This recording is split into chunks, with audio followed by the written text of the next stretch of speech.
And there are some people that are gambling at higher levels or lower levels, and that's, like you said, that's what makes it so, Mm-hmm. because everybody is wired differently for gambling.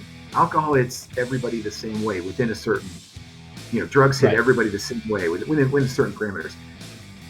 Gambling is incredibly all over the place.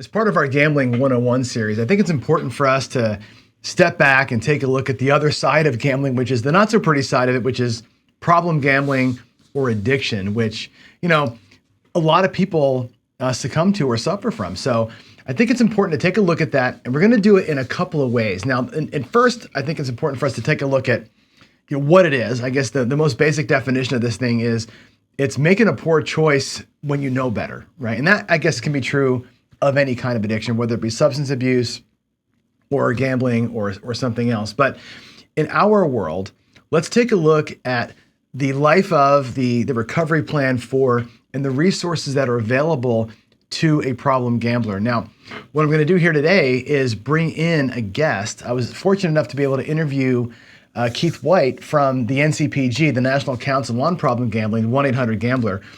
He's the executive director and has a load of insights, a ton of knowledge, experience, and really, I think, sheds a huge spotlight on this issue and gives us a good look at some of the resources that a problem gambler has available to them. So with that said, let's go meet Keith and see what he has to say about this. All right, everybody, we are here with Keith White, Executive Director of NCPG, the National Council on Problem Gambling. Keith, welcome and thanks for your time. Oh, awesome. Thank you, John. Yeah, it's good to have you here. We, as you may know, we did a fundraiser a couple of years back. My first year ever on YouTube, actually, we did a fundraiser, and I had this goofy idea to do like, hey, let's do like Jerry Lewis. Let's go 24 hours. And I did it. I sat in this chair in this room for 24 hours and interviewed people. And everybody, interestingly enough, I want to interview a bunch of gamblers because that's what I do. I do a craps podcast, obviously. And I wanted to get their, like, okay, what is your experience with problem? Do you know somebody who has a problem? Have you had a problem? And they all shared family members, and it was interesting to get their stories as well as sort of their ideas on gameplay. Raised a little bit of money, got some awareness raised. But as you've said to me privately, it's weird, like split, right? I have a podcast on gambling. I teach craps, yet raising money and awareness for problem gambling. I'd like to get your thoughts in general on just what is problem gambling? How would you describe it? Well, thanks again for having me, John. I think it's really important to be able to talk to everybody on all spectrums of this issue. And of course, you reach a ton of people who play.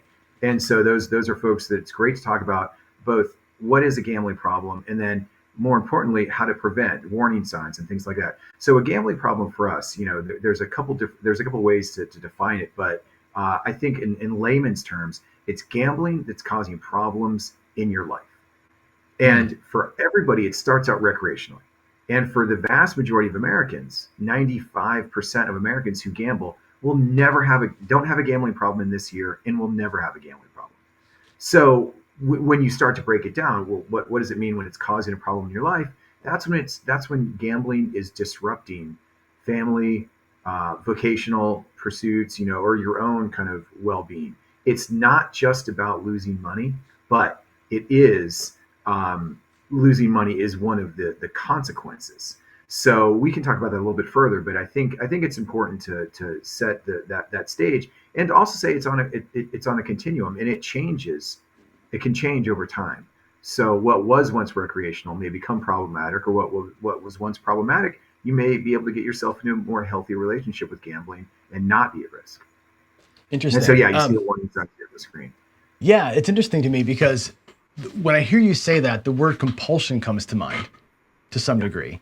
And I've had somebody a good friend of mine who actually suffers from alcoholism and has said, there's a chemical component to that. There's a part of it that's chemical. And I think with gambling, there's a different chemical that may be involved.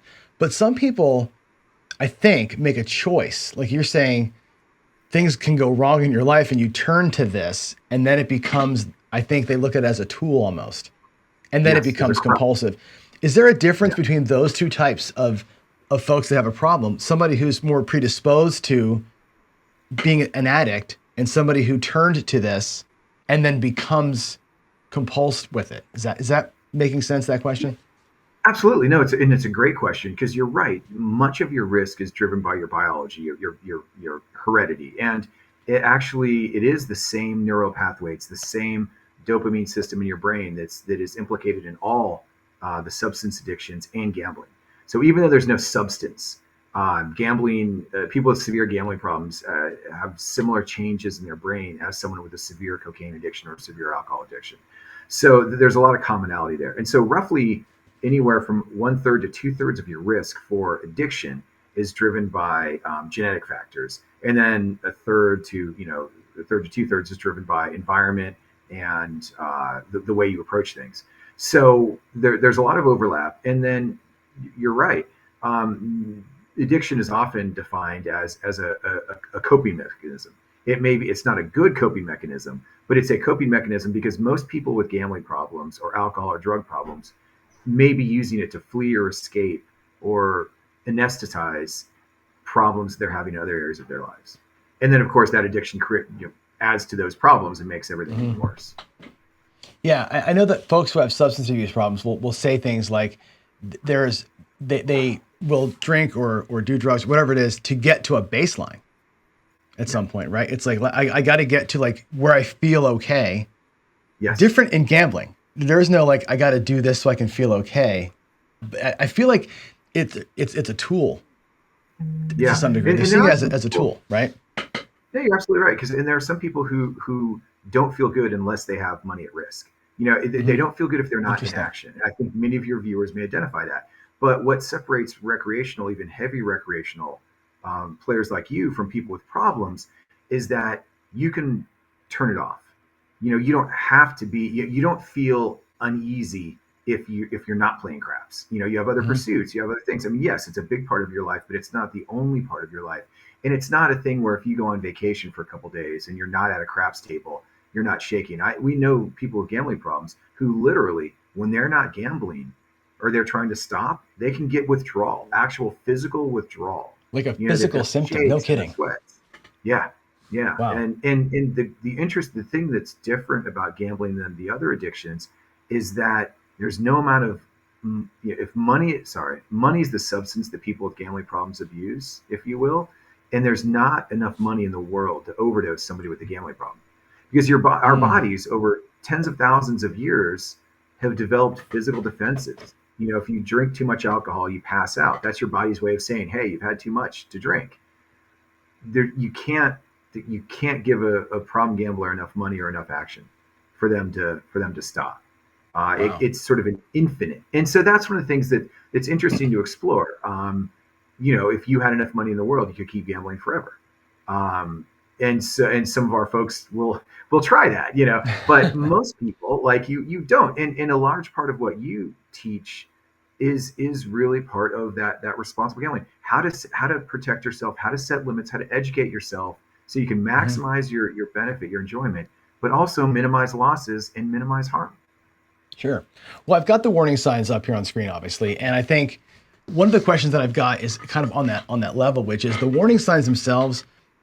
To somebody who doesn't have that issue, to me they seem Right. pretty obvious, right? It's like, okay, I mean, I think about gambling 24/7 because I have a show to run. Yes, you're right. But So that's do I. different, right? I'm looking for content. I look though at the need to bet more money or more often, or I don't get irritable. To me, that seems obvious.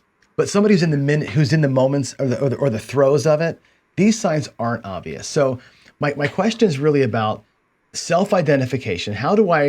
Do people recognize the signs on their own? And if not, surely their friends and family do. And how does that happen? Because Yeah. if I'm looking at somebody who's close to me that I think has got a problem, my instinct is to say, we need to have a little talk here. But that's a super uncomfortable conversation to have. Oh, We should have a conversation. And how does somebody A, self-identify, and B, if not, what do you recommend for somebody to say to start the conversation off and start getting down the treatment path? no, that's absolutely a great question. And so the two things. One, roughly 30% of the 200 and almost 300, so-called 300,000 calls, texts, or chats to our national helpline, to 800 Gambler last year, roughly 30% of those were from loved ones of problem gamblers. How many Because calls? so often, like you said, How many calls was that 30%, again? No, the total. almost 300, yeah, almost 300,000. It was Okay. 284,000. Yeah. Jeez. Okay. So Wow. it's like one contact every 90 seconds, I think, if you average it out. Okay. And not all those are people with gambling problems. And like I said, roughly 30% are loved ones because the gambler is often they're in action. They're one bet away from winning everything back. Maybe they believe that what they're doing that they're going to gut it out until they win. They're chasing their losses. So it's really hard for someone that's in the depths of a problem to take a step outside themselves and recognize that what they've been doing recreationally for maybe 20 years somehow tipped into a problem. So it is hard if you do step back. If you the self test is helpful, but context is important. That's why we would say with that self test with those warning signs, you really want to if you think you may have a problem, talk to a professional. Talk to somebody who's certified in gambling because, like you said, and it's really important. Context is everything. And Hmm. so when you say you often think about gambling, you often gamble till your last dollar is gone.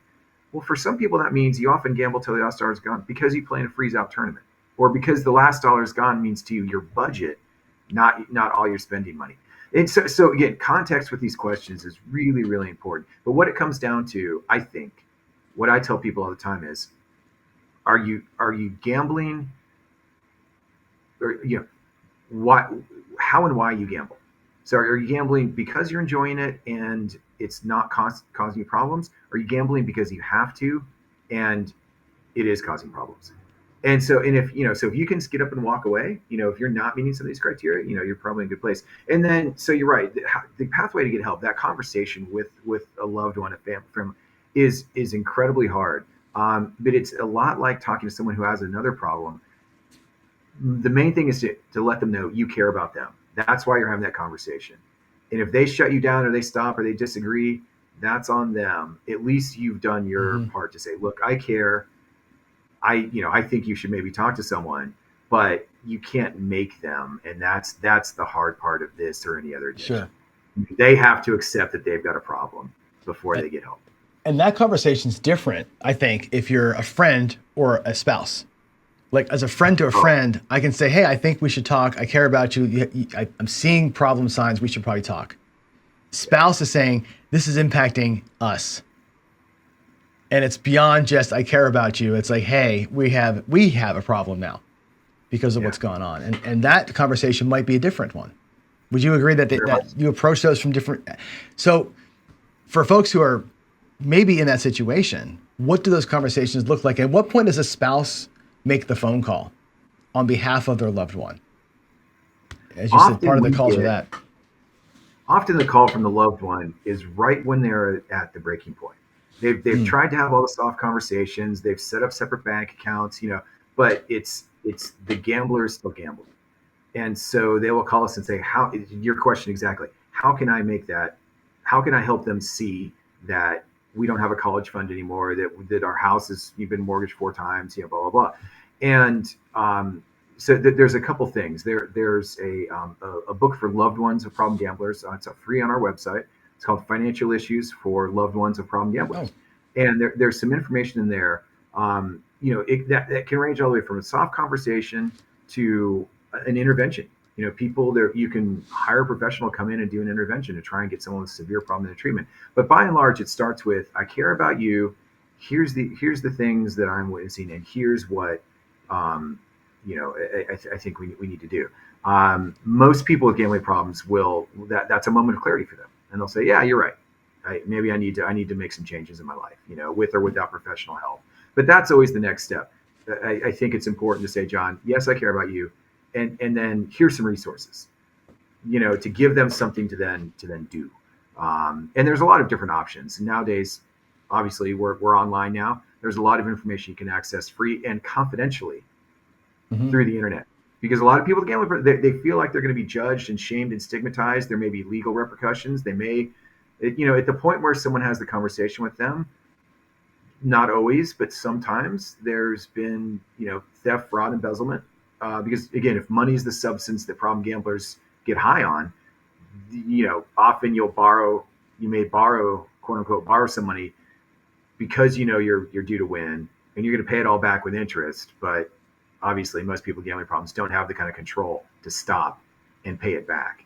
They keep Right. on going and going because it's the action they stay into. So yeah, so on our website, you've got here on the screen, there's a lot of resources. It's free, it's confidential, and it's 24/7. Because there's a Yeah. lot of different pathways into a problem, as we've said, but most importantly, there's a lot of different pathways out of the problem too. Our most important message is that there's hope and help available, and it's never too late. It's never a one-way street. I don't care how much money you've lost, how bad it is, how much preoccupation, compulsion you have. There are people out there who've been exactly in your shoes and can help you get to a healthier relationship on the Mm-hmm. other side.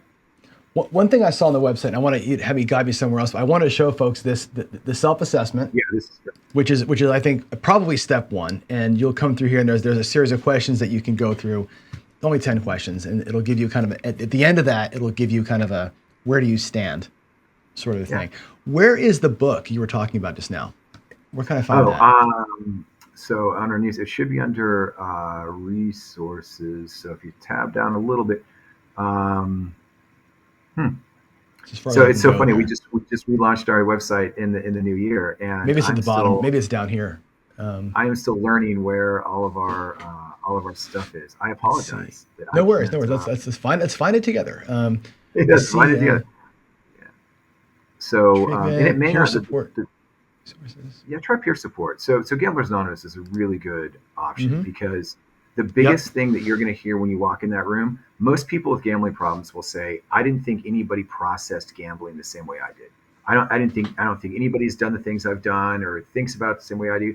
You walk into one of those rooms, and I guarantee you, there will be people there who think about gambling the exact same way you've done it. They've done everything you've Mm-hmm. done and worse. Almost every person in recovery I've talked to says the first time they walked in that room, they thought they were not special but unique. They thought no one else could possibly have this crazy thing that I don't understand. And when you walk into that room and you see a circle of men and women sitting around there who literally um, feel and think and have had those exact same thoughts, it can be transformational. Oh, for sure. It's that light bulb moment. It's amazing.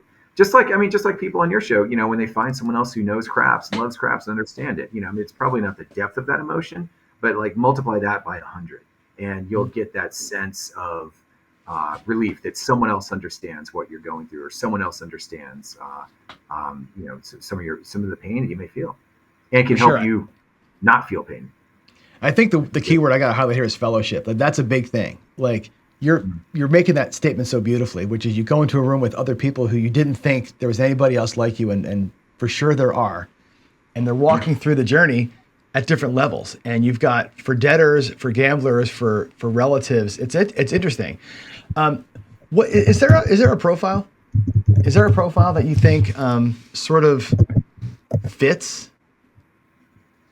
It's interesting. So, and we talked about this a little bit earlier. So, you and I share one of the biggest risk factors, which is that we are men. And not only so, there's some biological predisposition. Men tend to be higher risk takers, but that's also how we've been socialized.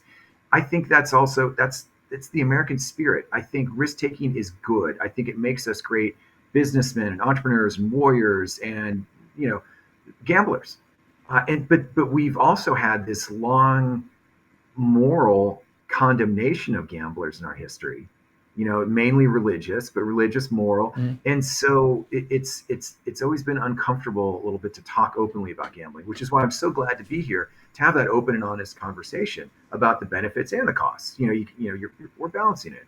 This is a normative activity, and for most people, it's a recreational activity. So let's just talk about it like we would any other thing. But we don't. So men are less likely. Men are more likely to have gambling problems. They're less likely to seek help because we're guys. We gut it out. We don't go to the Mm-hmm. doctor unless we have to. That kind of thing. But there's a couple other things. Age is correlated. The younger you are, the more likely you are to have a problem. We see this especially with sports betting. Not so much with craps and Mm. table games players, but if you have viewers who are gambling on lots of different verticals, age starts to become predictive. But mainly in sports betting. Table game players tend to skew older, tend to skew higher income. But then you look at things like military service. So people who are attracted to go into the military are probably more likely to take risks, and thus more likely to have gambling problems. But they also, once you come out of the military, you've experienced a lot of stress, probably depression, and maybe combat trauma. All those things are associated with the gambling problem. So there's just two quick kind of demographic risk factors. But there's a lot we don't know, and there's a lot that's changing as gambling changes, Mm-hmm. especially with online availability. That many of these risk factors are changing as well.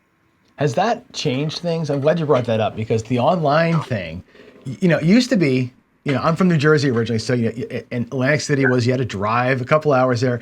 You have Yeah. to make, like, it's work to get to a casino. Really, it is. Now it's not work at all. For most people, you can just pick up your phone and off you go, right?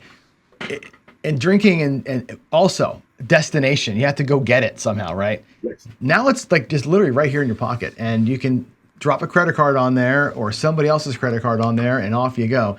Have you noticed any kind of a spike or change in the recent years because of that?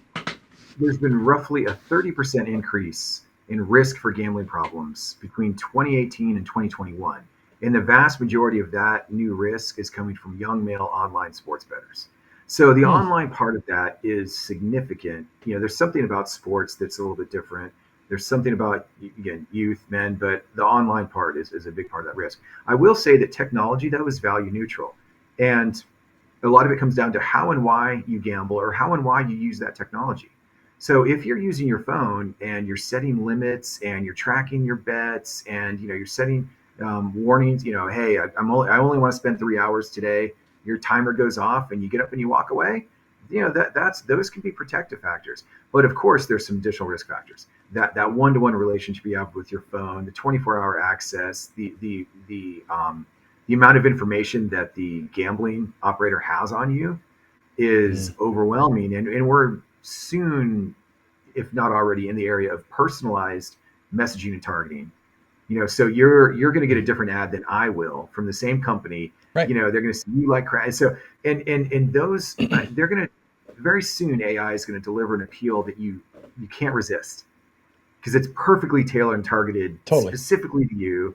And then the more you engage with it, the more they learn and the more they can target. So there's an arms race, if you will, or there's a Hmm. balancing act of technology. But right now, it's heavily weighted in the favor of the gambling operators. Well, Um, you're you know, speaking my language there. I actually, it's my old day job was I worked for a company who we made websites for car dealers. That was our thing. And a big part of that was in targeting the whole website would change based on your persona. So oh, we spent interesting. years on this technology. This is before real AI came to be. But if you searched for a car and you were in, we could tell where you were from, a lower income area. We would show you fuel mileage. We'd show you the monthly payment. We'd show you muted colors, right? Trying to get you into where we thought you were. If you were searching for Yep. a car from a more higher income area, you'd see the horsepower, you'd see the red cars, you'd see the full price. And those little tricks that get the Yeah. buyer into the mood, right? AI is so much more advanced. Like this, it got advanced. And I fear for what you're saying, which is, a tailored experience is always nice, Yes. but a tailored experience is never designed to be nice. It's designed to generate income. And in a gambling website, generating income means taking your money in ways that seem very easy and comfortable for you. And I think that's where that's going to head.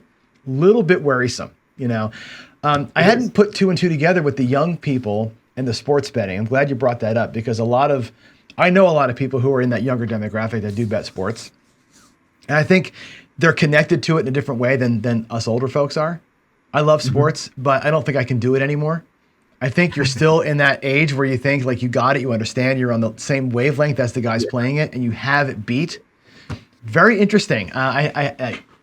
Yeah, the sports betting thing. I've never been. When I was in Jersey, we weren't allowed to do it. There was no Yeah. sports Oh betting in yeah. Jersey at the time, so I never got into it. I never learned how to do it, so that whole thing escaped me. But I can see where that would be a different level. Do you find that demographics aside, a certain type of gambler seems to be more predisposed to be having a problem? Is it? And who is that? Absolutely. Yeah, and so and one of the other things that's interesting about sports is that the way we bet sports now is fundamentally different than it's almost a different product than it was 15, 20, 30 years ago, right? So now, when we grew up, you and I, and we're of an age, you bet on the outcome of the game, and you maybe bet a couple days before the, on Tuesday, you put down your bets on the Sunday football games, right? For this generation, that is, they can't imagine waiting that long, so they bet now in play. They're betting on events within in the again the technology is coming together where you have hundreds of bettable propositions within each play. Whether or not there will be a touchdown on this play, 50 to 1. Whether or not there will be a run versus a pass, you can chain Mm-hmm. together. It can be fantasy. It doesn't even have to be based on any reality.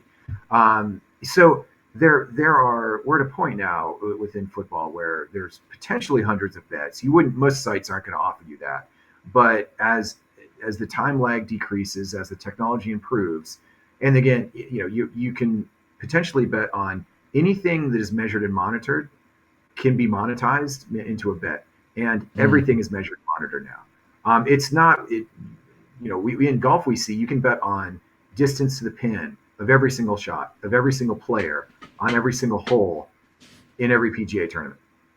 You can bet club head speed. How soon you're going to on hockey. You can measure how much force a player hits another player, and because that's tracked through their wearables. If it's tracked, you can make it into a market, and so Seriously. so that's it's divorcing itself from skill. Sports betting, Yeah. like probably your craps players, there's skill involved, right? You can Mm-hmm. never overcome chance, but skill will help minimize that house edge. Most of this modern sports betting is now akin to slot machine because there's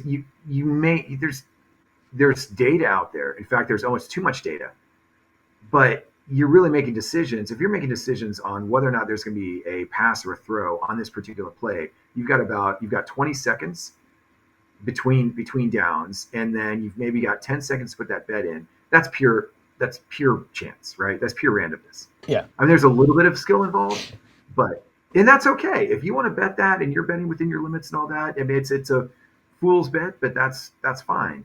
But that's what's getting a lot of these young kids hung up. To your point, John. Sorry, to your Mm. point, many of these kids grow up thinking, or these kids nowadays think that what they're doing is betting sports because they've got more data than there's ever been in the history of the world. It's all at their Mm-hmm. fingertips. But most of that data is not going to help them really overcome that house edge. It's illusory almost, and so the sports books are kind of putting out these propositions that are really poorly priced and are disadvantageous to the better. I mean, the hold on parlays is crazy. And I Mm-hmm. suspect a lot of your viewers think very much about the household and these various bets. Well, most of the sports bets right now, the holds are 25% and above. But that's what this young generation bets. The 75% of the bets now are in play. Parlays are taking over. Parlays are the worst odds you can get. Some of those parlay odds are way above 50%, Mm-hmm. and they're getting slaughtered. That's Anyway, sorry, that's it was a no, that's yeah. very it's super interesting. Wow. So going, well, I want to wind back a little bit because we talked about some of the resources. We talked about, again, some of the warning signs that are out there. What I want to know is the treatment. So let's say you've identified the warning signs yourself or a family member, and you're something in here has gone, okay, I'm out of control, or I'm Yeah. I'm gambling, and my favorite thing, despite knowing better, I'm making a poor choice, which I think is like, okay, I know this is wrong, I'm going to do it anyway. And that Yeah. should be like your own personal aha moment. Somebody goes and raises their hand, hey, it's time for me. Or my wife and I have talked about it. It's time for us to go to Gamblers Anonymous and Gambling On. What does it look like? What does the treatment path look like for somebody who's going through this in general? I mean, is there a time window, or is this kind of an ongoing forever thing, or how does it typically? I mean, I know there's no typical person, but as typical as you can think about it, what is it? What does the process look like? Yeah, it's a great question, and a lot of it depends on what pathway is most appropriate for you. So if you some of it depends on the severity of a problem. If you're someone who is just starting to think I may have a problem, you may need brief intervention, kind of online stuff. Maybe you talk to a therapist a few times. GA is probably not for you. GA is Mm. probably for people that have more severe problems. Some of it depends on, frankly, sadly, in the United States, what insurance you have, whether or not they're going to Mm. cover it. A lot of it depends on what state you live in. So there are almost 40 states now that provide public funding for problem gambling treatment. So that means Really? if you live in DC, Texas, Hawaii, just among 3 states, there is no public funding for you to get help for your gambling problem. So there's a lot of variables, but by and large, it comes down to you're gonna face two major pathways. One is kind of therapy, counseling, professional treatment, someone that's been trained in this, like a drug or alcohol abuse counselor or mental health counselor. The other path is self help groups. And the only important thing to think about, and I should say here, if you call, text, or chat to 800 Gambler, we can help walk you through those choices, get you to then the resources you need. So you're not left on your own to try and figure out what path is right for you. So if you talk to a therapist, just make sure they know something about gambling. So many people with problems go try and seek help. They talk to someone who's an addictions counselor, but who doesn't know the nuances of gambling, and they leave because while there are a lot of similarities with drugs and alcohol, there's a lot of differences with gambling too. Self-help groups, if you go to some place like Gamblers Anonymous, it's free, it's non-judgmental, it's not religious based. It is just a fellowship of people dedicated to helping others. And so it may take a while to find the right room. Rooms are very different. They take on the personalities of their members. In New Jersey, where you're from, has a lot of different Gamblers Anonymous meetings. Some are women only. Some are more explicitly religious. Some are or more explicitly, like say, Jewish or African American. So through our website, you can get links to places like Gamblers Anonymous, and they've got an international Mm-hmm. service office. But by and large, it starts with, if you think you have a problem, talk to a professional. Do the self test on our website. But if you're committed to getting help, almost 2/3 of people who go to therapy or go to GA will reduce or have quit gambling by the time you follow up. So the success rate is great.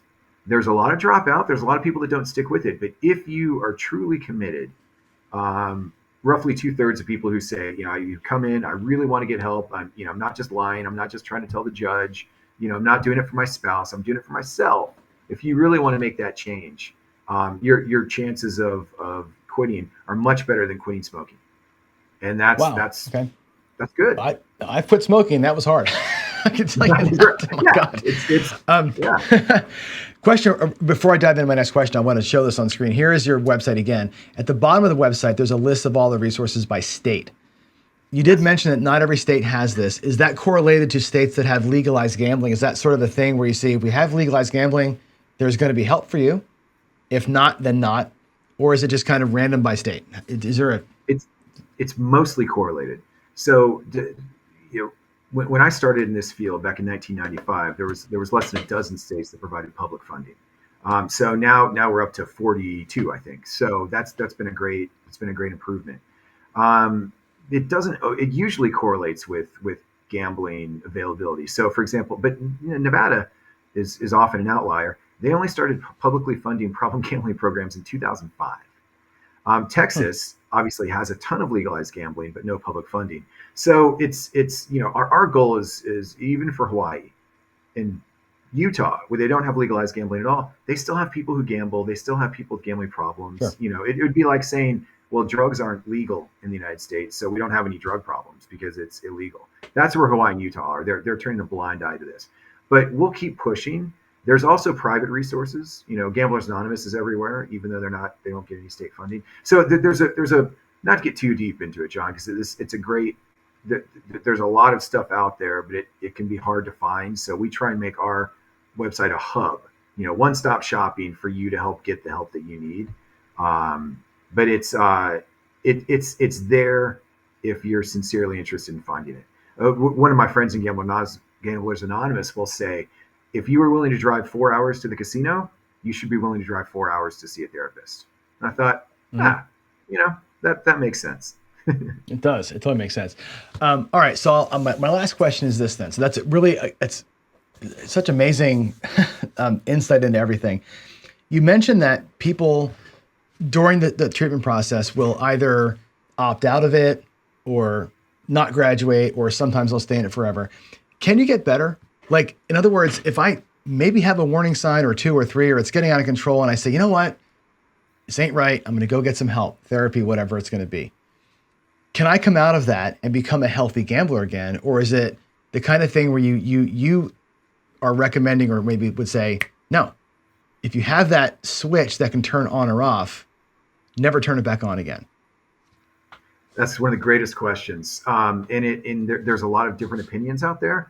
Because I'm neither a clinician or a person in recovery, I can say from the National Council's perspective, it is some people definitely want to go abstinence only.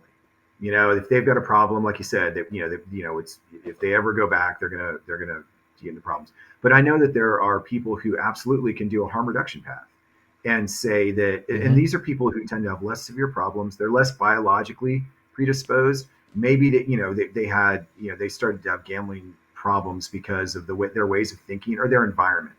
Maybe and so those are factors that can be pretty easily changed. And so, yeah, there are people that have success with harm reduction.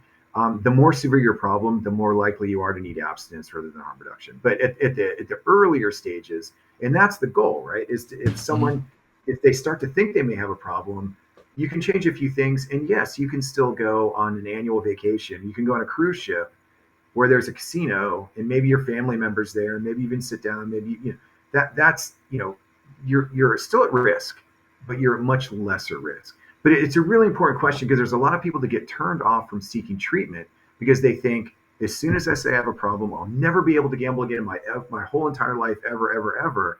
And if you don't really have a severe problem and you're really able to make that character change, then that's not true. But if you're committing fraud and illegal acts and you've lost your house and life and all that, probably abstinence is a good choice. And then, and I think the thing that's interesting between the start of treatment and then midway through or at the end of treatment, there's a lot of people who start out and say, I'm just doing this to stop the pain. And then they get a little bit into it and they say, you know what? Gambling was so unhealthy for me that I do want to actually now permanently stop. Because when you're at the start of treatment, you're still way in your head. It's all still swirling around there. You're probably not making informed decisions. Wait till you're 30 days in, 60 days in, a couple years in. And then when you're in a healthy state, a cold state of mind, and I'm sure you talk about this a lot, if you get on a heater, you're probably not making advantageous decisions unless you're really sticking to that same discipline. That's right.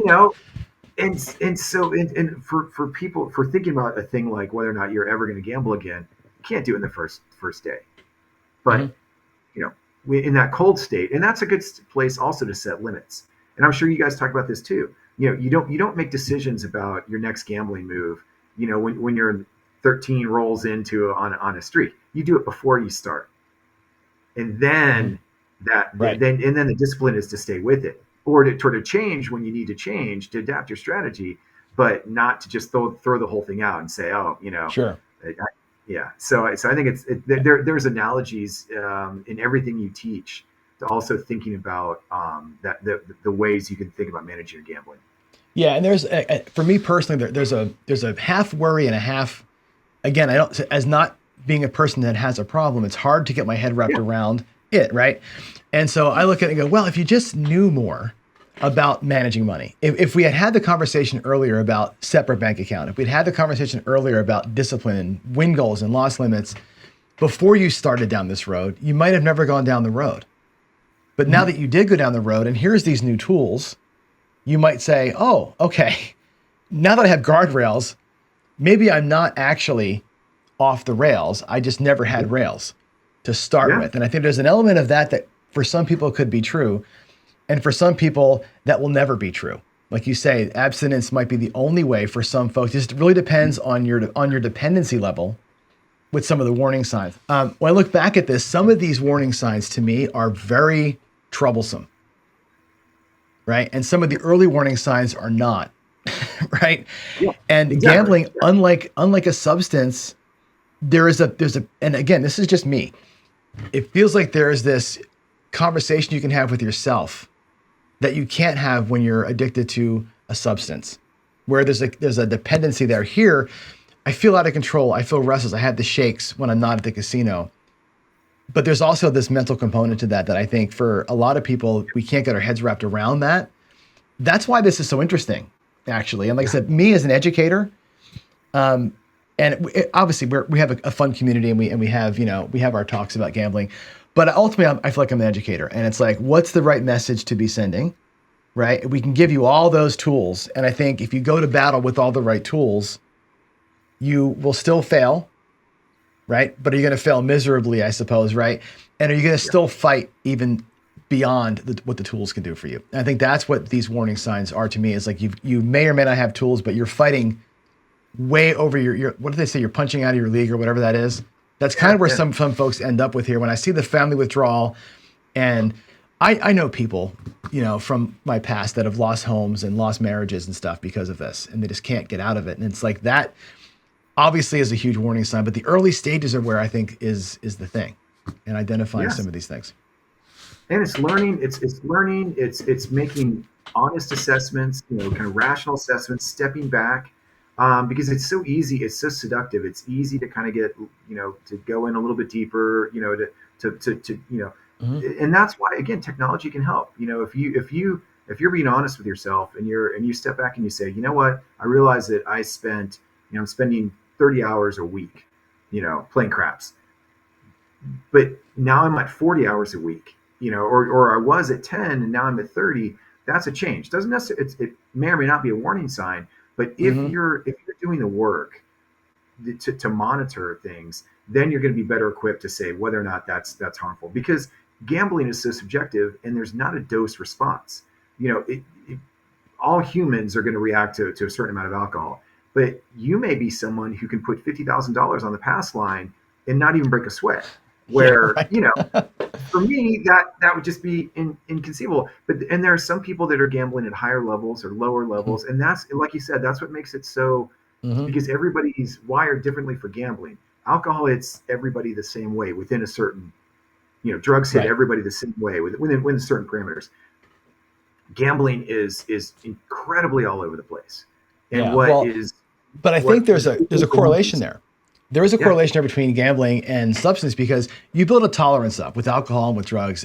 You need mhm, more and more and more to get there. I think gambling can be the same way with money. And you mentioned the big money, and I went, oh God, $50,000. But at some point, it doesn't matter what the dollar is. It's the percentage of what I'm worth. Like if I'm putting yes, $100 out there and all I've got is 150, that's the same yeah, rush as putting 50K out there when all I've got is 100K, right? You're still feeling the pinch of that thing. But yeah, that's interesting. I think yeah, that need to keep going when you know it's wrong. I think the ultimate key, I guess, right? Is that yeah, chase. And I think and knowing the rake, and knowing that you can't beat it is part of it. And I think you use the word seduction, which is the perfect word for gambling. There's nothing seductive about drugs or alcohol. This is a very seductive endeavor, because it yeah. is, the environment's amazing, and the music and the people and the free drink, all of it, right? It's seductive. That's wow. I got to write that down, because that was a good way of putting it. Because that is, to me, that's the difference. That is one of the big differences. I think when you get early on, you get seduced into it. Later on, you see the money as a tool to get you out of the hole you dug yourself into, and then you start doing the spiral thing.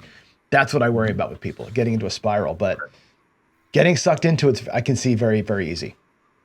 Yeah, but yeah, and it is, and it can. But the good news is that for most people, you never will.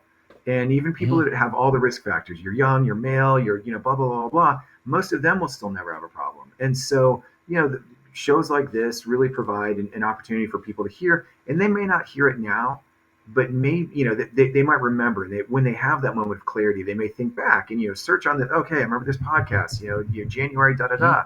Oh yeah, right. And so that's the great thing about it, is you never know when you'll reach one of those messages. And in fact, most people who call our helpline say they got the number from or through the gambling industry. So when you see it, you probably just walk past it now. You see the sign at the start of the casino. Well, hopefully that sticks in, and shows like this, you reinforce that. So if it does become an issue, you know where to go, and and it doesn't have to be that one way spiral downwards.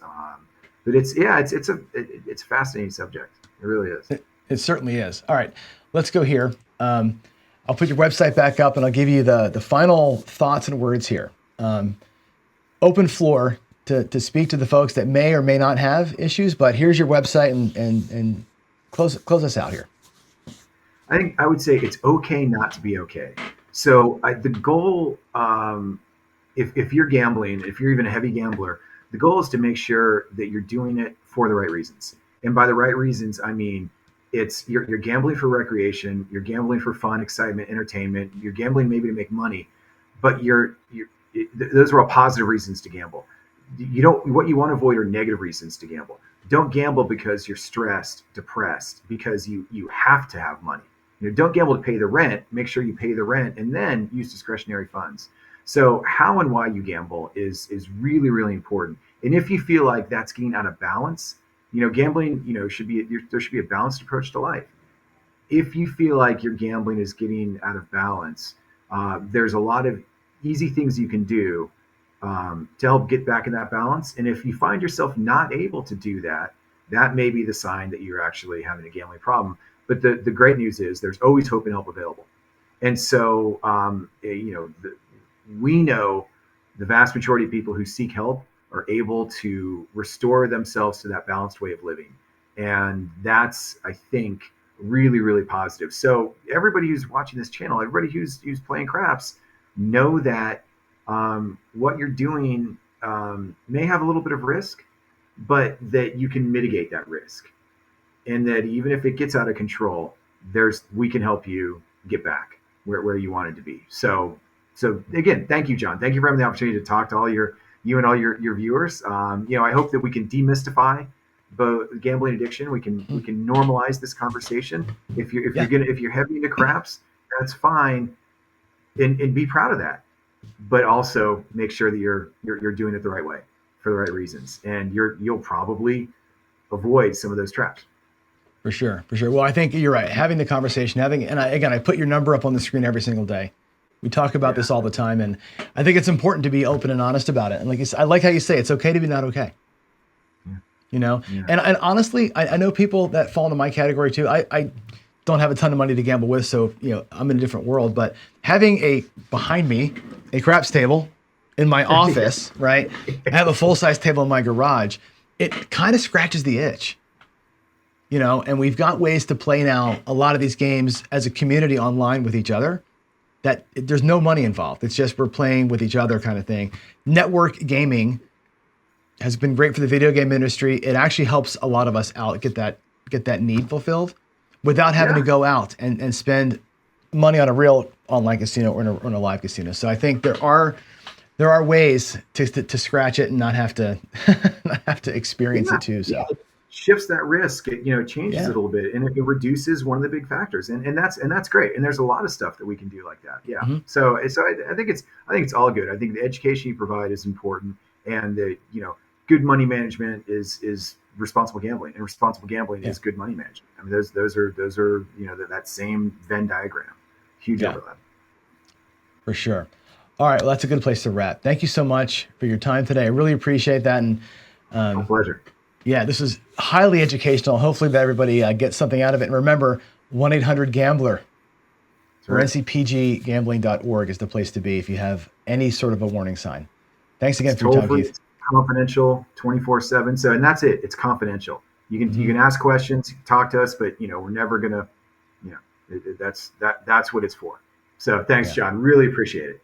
You got it. Thanks very much. So as we close out this section, just a quick reminder for some of the warning signs. You're thinking about gambling 24 hours a day. If you're feeling the need to bet more money more often, chasing those losses. If you're feeling restless or irritable when you're not playing, that's a big one. If you feel like you're being tugged, you get the shakes almost if you can't be out there. If you're feeling completely out of control. The bigger ones to me, family withdrawal, financial instability, some of the consequences of having an addiction problem, and of course doing it even though you know those consequences. It's dire, honestly. And if you feel as though this describes you, or more importantly, if you feel like this describes somebody that you know or love, intervene. Say, I care about you. Let's go find help. Or if it's yourself, just raise your hand. I need the help. And maybe you need somebody to help you get the help. here's some of the resources that I want you to take a look at. Number one, the National Council on Problem Gambling, the NCPG website. It's here on screen, ncpggambling.org. They've got 24-hour a day text message help, chat help, or phone help, all free. Using services or resource groups like Gamblers Anonymous or Gam-Anon. These are our fellowship groups where you work a program with other people that are going through it along with you. Your friends and your family, believe it or not, are resources that know and love you and will care about how to bring you out through this thing. And of course, there are coaches and professionals. There are psychologists. There's counseling. There are abundance of resources out there for you. Please, if you feel like you've got a problem or know somebody who does, don't be afraid to seek help. And if you're unsure if you have a problem, go to the NCPG website. They've got a self-assessment, 10 simple questions that you can ask, that they'll ask of you, provide the answers. It'll give you kind of a score and highlight some problem areas for you. So please take advantage of everything that's available to you in terms of recognizing some of those signs, reaching out, asking for help, and getting help. It's out there. It's free. And again, if you feel like you've got a problem or know somebody who does, don't be afraid to raise your hand, reach out, and get access to that free help. We're going to keep on bringing more stories to light. I think it's important that we hear from professionals, that we hear from people who are in the middle of the process, people who have been through the process, to keep awareness out there and keep it at the front of your mind. As much as we like to have fun and play, there is a dark side to this whole thing. I want to make sure that we don't forget about that. With that said, thanks again. God bless, and I'll see you in the next one. Well, I hope you enjoyed that. Thanks for watching. Please feel free to leave us a comment here in the comment section for the video, but really better still, join us on Discord. Go to casinogaming.tv and hit the community link in the menu there and join our Discord. That's where me, other YouTubers, and all of our subscribers hang out. We sit there and talk strategy and just BS kind of all day long. It's a great way to get connected and stay connected and kind of interact with the team, learn about meetups and get-togethers and all that kind of stuff. So with all that said, again, thanks for watching. I really appreciate your time. God bless you, and I will see you in the next one.